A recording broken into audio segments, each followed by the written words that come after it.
5.18 광주 민주화운동 38주년인 오늘 여야가 드루킹 특검 법안 그리고 추가 경정 예산안을 동시에 처리하기 위해서 국회 본회의를 소집하기로 했습니다.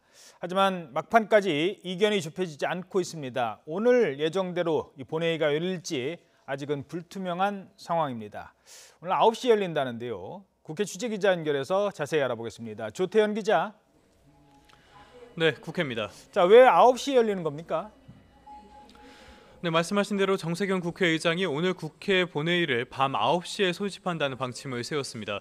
이 광주에서 5.18 광주 민주화운동 기념식이 열리는 점을 고려해 시간을 늦춘 건데요. 여야의 막판 합의에 시간을 준다는 계산도 깔렸습니다. 다만 본회의가 예정대로 열릴지는 여전히 미지수입니다.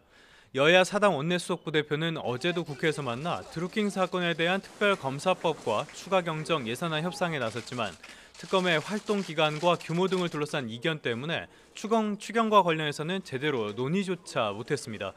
이 더불어민주당은 2012년 이명박 전 대통령 시절에 내곡동 사저 특검 수준인 수사기간 30일 그리고 파견검사 10명을 제안했지만 자유한국당은 박근혜 최순실 국정농단 특검과 비슷한 90일 또 파견검사 20명으로 맞서는 모습입니다.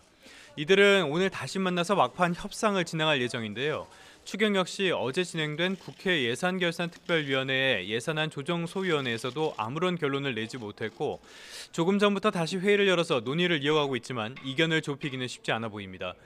다만 야당은 특검 그리고 여당은 추경에 강조점을 찍고 있고 40일 넘게 이어진 국회 파행에 여론이 악화한 만큼 결국 여야 원내대표가 오후에 직접 나서 막판 극적인 합의를 이뤄낼 것이라는 전망도 나오고 있습니다. 이런 가운데 댓글 조작 사건의 주범인 드루킹이 한 언론사에 보낸 편지가 특검 협상의 변수가 될 수 있다는 관측도 제기됩니다.